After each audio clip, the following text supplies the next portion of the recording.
Hey folks, it's me again. So I've got 3,000 miles on the Daytona now, and a few people have been asking me some details about what was under the body, and I told them, I said, well, once I pull the body off to do the body work, I'll do another update. So my last update was at, I think, 1,000 or 1,500 miles, and now I've got 3,000 on the car. So I'm going to flip the camera around, and we'll start to take a look at things. All right, so this is the car after 3,000 miles.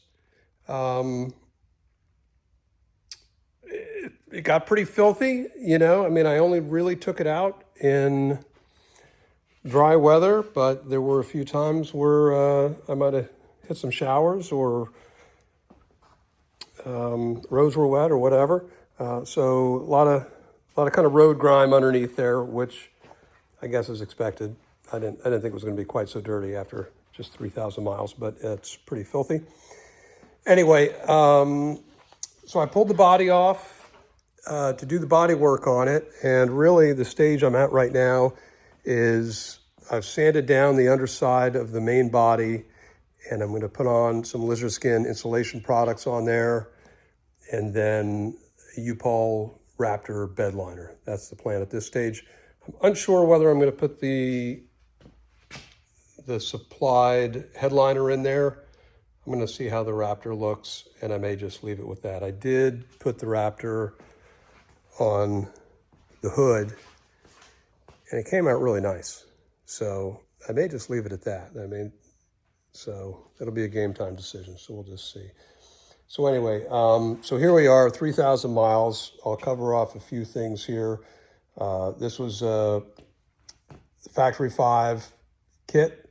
Came with the IRS, the Mustang brakes up front. I did the larger brakes, the GT brakes, I think, in the rear. The Halibran knockoffs all around, 18 inches. And ended up with a Coyote and Tremec TKX from Forte. And performance-wise, the cars run fantastic. Really had no issues with the engine, transmission, any of that stuff. Some of you that might have been tracking some of my progress know that I struggled with some fuel pump issues, and I did end up ripping out the entire Factory 5 fuel pump in favor of an Aeromotive unit, and would certainly encourage anyone else to consider a different hanger assembly other than what Factory 5 ships with the car. And I'll kind of leave it at that. Those of you on the forum will recognize I took a lot from Paul Boer's build, Edward B. So certainly a lot of design cues came from that, and drew a lot of ideas from other builds on the forum and just input that I got from other folks on the forum. So we'll jump right in here on some of the updates. So wipers, as I mentioned before, the wipers were just awful, and I have upgraded them to the specialty power windows unit right there. The Factory 5 unit, I had one motor that burned out completely after about 10 minutes, and the second one, the park function, never really worked. And then in addition to that, one of the wheel boxes was malfunctioning all the time, bad enough to the point where I had to take the passenger side wiper completely off the car because it just kind of went haywire. So for those of you that maybe haven't placed your order yet, my recommendation would be to go with the specialty power windows product and not the Factory 5 product. I did contact support a couple times about that, and they sent me a new motor. They were pretty good with that. When I asked them about the issue with the wheel box, they weren't really any help at all. They kind of suggested that, well, this was probably an installation error or something like that, and it wasn't. Anyway, moving on. So I ended up using the Factory 5 wiring harness, ended up making a lot of changes to it. To accommodate the Coyote, I combined the harnesses going down into the engine center unit area. So there's really only a single harness going into the engine, and kind of combined the the Ford unit with the factory 5 center wires that kind of drop down in there. So just to tidy it up a little bit. Certainly not a requirement, but something that I chose to do. Would I use the Ron Francis harness again? I probably would. I would consider the painless harness as well. Certainly for any first-time builders, I would just stick with the factory 5 harness, just because you're going to get much better support from the folks there. Otherwise, on the electrical front, you can kind of see some things underneath here. You can see where I've got my ODB2 port down here, my fuel sender, emergency cutoff or whatever, switch, reset switch. Under here, I've got the I Did It headlight switching unit, which feeds over to my Russ Thompson signal right there. Had one issue with it early on, called Russ. He guided me through kind of sanding down a couple tabs on there. I did that, and it's been working like a charm. So very happy with that. Also got from Russ a set of the pontoon covers that'll get installed when I get further along. So glad I got those when I did. Otherwise, underneath here, I've got a bank of relays. I've got a negative bus. I've got a switched positive bus, which I think is on a 15 amp breaker, and also, relay switched. And then over here, I've got the control unit for the door poppers. And there's my, my main positive bus. Got some breakers in there, and then just, look, it's your normal stuff. That mess over there is the rear view camera. So I've got a rear view camera that connects up here into the rear view mirror, and right now I've got it right here, so to kind of sit up here at the top of the window. I left enough wire there so I could put it down by the license plate. I kind of like the perspective and the angle it gives me from sitting up here, so I may just leave it up there. And over here, what I did for the wiring was I drilled a hole there and just ran the wire down to that corner there, and then I popped it out. And for those of you who are wondering, how do you do something like that? The way I'd recommend doing it, and the way I did it, was I drilled this hole up here, and then I stuck a vacuum over there on that end, sealed up this end, right? That, if you stick your finger in there, actually no, you can't. You have to drill a hole right there in the bottom of the roll bar. So you drill a hole in the bottom of the roll bar on the passenger side, just inside that 2-inch square tube. And you put a vacuum over there, and you feed in some dental floss here. The vacuum will suck it through, and you grab it on the other end, you put your wires on there, and then you use that as pull string to get your wires through. So that's how I did it, and it worked pretty good. Other electrical stuff that's worth commenting about, I don't know. I did reverse lights on here. You can't see that. It just hooks up to the transmission, and then out to the back end. I just used the regular harness that was in place already. Otherwise, up here on the hood side, again, I used the U-Paul Raptor. I ended up putting in place some of these Rotolock fasteners right there, and then I built a little plate that kind of secures that screen in. I've got one right here. So these are the plates, and they just kind of attach up in there over that screen. And I just like the way they tidy it up. Certainly not necessary, but something I chose to do.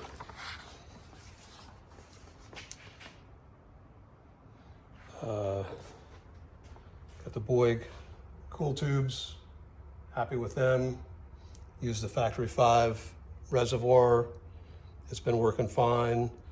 I did these remote battery terminals after, I kept killing the battery while I was working on the wiring and didn't think much of it. I just throw my charger on the battery down there and whatever. And then, you know, once I got this thing into go-kart mode, I was like, well, you know what? It's one thing to stick your hand down there and put a clamp on that battery while nothing's spinning around. But man, when that engine's running, better be careful. So opted to put these remote battery terminals in there. A little bit of a pain in the neck to do it after the fact, but I got it in. And I would recommend anyone else do the same thing. You probably don't need a positive and negative. You probably just do a positive right there. There's a lot of stuff, you know, you can reach over here and grab onto the, you know, the shock bolt or something like that for your ground. So I would at least run a positive feed up there. So you have access to charge it, jump start it, charge it, whatever. What else? Full noodles in here because I don't have the body on it. It keeps the hood from crashing down on the engine. Went with the Tilton triple reservoir. Not thrilled with the way it looks, but it certainly gets the job done. Over here on this side, built a custom cover for my computer. Had to flip around a couple of the cables. I think 2 of the cables I had to rotate around to make them kind of land in the right position to make it fit in there. Happy with the way that came out. And then the heater control valve I was able to cram inside the foot box. That was a little dicey. I got it in there. I don't know if I'd do it again. I'm a little concerned about serviceability, but that's where it is now, and it works, so that's fine. Access to the foot box, I did kind of slice off the front part of the foot box, as you've probably seen in some other builds, so that I can get in there if I need to with the body on.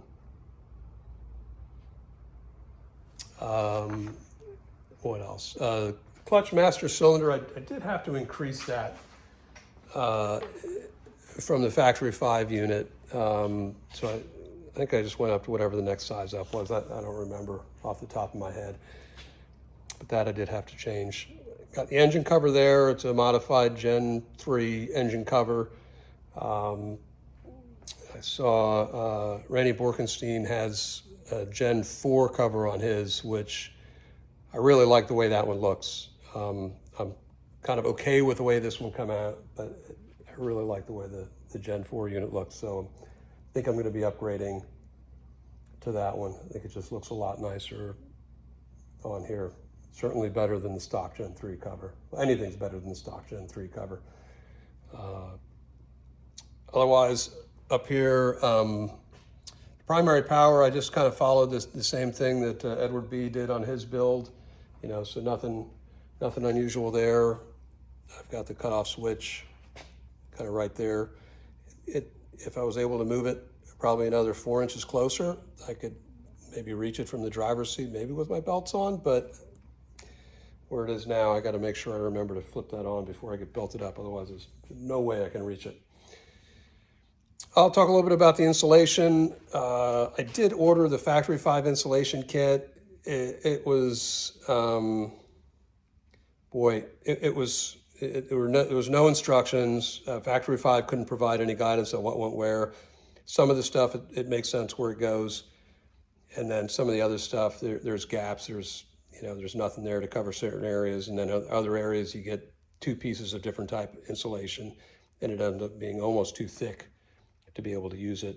So if I were to do it again, I would not buy their insulation. I would just buy some stuff aftermarket from somebody else. I ended up using a mix. You did use some of the insulation that they provided. Otherwise, I used Dynamat, and then some of that butyl rubber foil covered insulation. I think the Silas stuff is the sort of the Amazon brand, and it works fine. It works fine for the heat, So where I didn't have it and I put it in after I had the car on the road, it made a big difference on the heat. I don't know if anything makes a difference on the sound. It is so loud in that car, and I put in insulation everywhere I could. I just don't know if anything helps. I packed in insulation, sound deadening insulation down here in the doors and put an aluminum panel on that. So we'll see what, I'm putting the lizard skin on the body. We'll see if that helps out with the sound at all. I usually wear either earplugs or earbuds, and more recently acquired a radio system. So we've got an in-car intercom system. So if my wife's with me, we've got that intercom on and we can listen to music, we can talk to each other. It works with the phone, so we can talk to people on the phone, whatever. And it is designed for open cockpit piston aircraft. So that's about as close as you can get to the noise level in this car. And when people ask how loud it is, I tell them, well, imagine you're in an open cockpit piston aircraft. That's about how loud it is. But we've been real happy with the intercom unit. And again, don't go into this thinking, oh, I'm going to make this car quiet. It's just not going to happen. There's just no way. Headers, I went with the factory 5 headers, and the gas and side pipes. I probably should have just gone the whole route with the gas and side pipes, but I kind of switched gears halfway through. So they work fine. I did have a fitment issue with them, and not on that side. On the other side, I think I was off by maybe 3/4 of an inch, and I called up Georgie and spoke to him, and I tell you what, great customer service. He said, send me the ball joint collector or whatever deal, and he lengthened it by 3/4 of an inch and sent it back to me, and looks beautiful. Great work by him and his team. What else? Heated seats. I've got heated seats in here. Are they necessary? Probably not. The car gets pretty warm on its own. I did use them a few times. I drove this car until probably about mid-November, and I ended up having the heater bypassed up front. I bypassed it, on the heads up front, partially through the summer season while I was trying to troubleshoot an engine issue, right? My check engine light was coming on. I was calling the guys at Ford Motorsports, so they just, we talked through a few things. And that was one of the things we tried.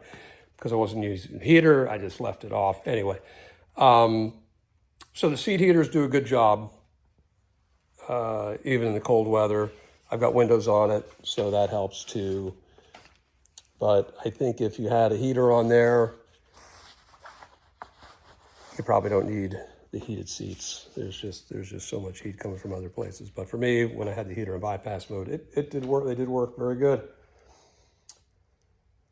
What else? I put some more heat treat down, or heat insulation along the side there. I just put that on. I noted when I had the body on the car, I had a little bit more space in there, so I put this foil insulation on there. I think it's Design Engineering Industries or something like that. And I've used it in the trans tunnel as well, and it does make quite a bit of difference. So I've been happy with that. So I put a little bit more on there just to help with the heat management. Other interior stuff, I dyed my leather black there, as you can see there on that. And then kind of did the same thing on the seat belts, just to kind of dress it up a little bit. Got my switch console down here. I know a lot of guys like to do that. I ended up putting that leather on there, and I guess what I would tell people is, if you're going to do leather or any kind of finish on there and padding underneath it or whatever, you can make it a lot smaller than you probably need to, because by the time you wrap that stuff around it, it really bulks it up quite a bit. So that would be my first comment on that. And then the next one is, be conscious of how big you make it and your switch placement and stuff like that, because in the backside of these switches that I have in there, the electrical lugs that are on the bottom, I almost well, not almost. I did have to bend them a little bit at an upward angle just so they weren't jamming into the transmission tunnel cover up there. So just something to think about when you go to set that up. Make sure you've got enough room in there on the back side of your switches for everything.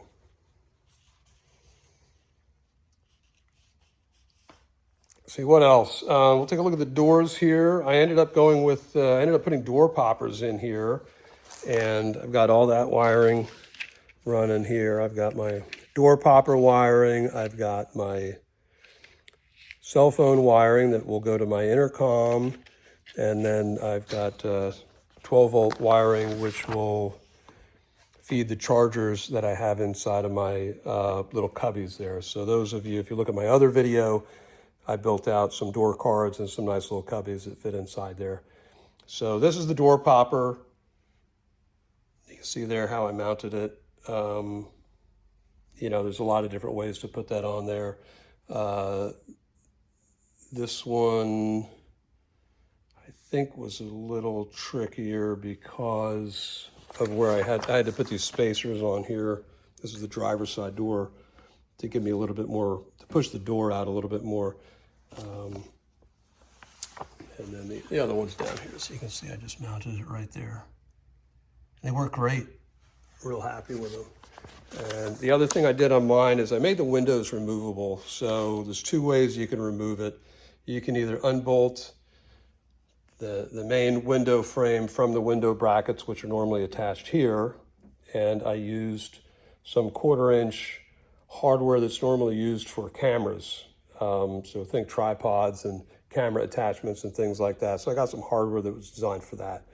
So that's one way I can do it. I can detach the window from the brackets that normally sit here. The other way I can do it is I've got a threaded nut on the back side here, and then I've got the equivalent on the back side right there. So I can unbolt these two and take those brackets off entirely. So I've got a couple different options for removing the windows. You know, I did all that, and I didn't take the windows off much at all. I've done it, took them maybe off twice. That was it. I have air conditioning. I normally have the air conditioning running. So there's not, I don't know. You decide if it's worth it. If I did it again, if I built another one, I'd do it again. I'd give myself the option. So there you go. I use Deutsch connectors all over. That's just kind of what I standardized on. Pretty happy with them. They go together easy. They come apart when you screw things up and wire them wrong. So they're kind of all over the car. What else? So I'll talk a little bit about my fuel gas pedal accelerator. I don't know if we'll be able to see it. You can't really see up in there. I know a lot of guys push the bottom part of the pedal, I think, to the right, which pushes the top part to the left of the steering column up there. I ended up going the other way just because it fit better. Now, I think it was Randy Borkenstein that did something a little bit different. I think he trimmed the top of his where that plug is, bent it over, and then, I don't know, put some silicone or something up there to reattach it. So that's another option too. If I did it again, I'd probably try that and see if I could do it that way. And that way you can just attach the pedal exactly where you want it and move the wiring out of the way. Transmission tunnel cover. I think I mentioned this before. I use this stuff underneath there to attach it to the 1-inch tubes. It's designed to hold golf cart windows in. And I attach that underneath there, and it just clamps on. So if I want to take it off, you know, I could take off the hardware that holds the trim rings on and stuff, and then I just, you know, basically pluck it up off of there, and it comes right up. Seat mounts. I ended up using the sliders from Factory 5, and on the driver's side anyway, and it works fine. The other side, I think I did maybe a 1-inch square tube just to raise it up. And then in my new project, my basket case Mark III build project, I ended up going with the Breeze mounts. And man, I love them. They're fantastic. And I bought a set to put in here. So I'm going to be making that change in this car. Really happy with those products. I think Wild Horses might be who makes the sun visors. I forget, something like that. They're for Jeeps. They work great. You need sun visors. Also have put wiring in for the courtesy light up there when I pulled that wire to do the rear view mirror.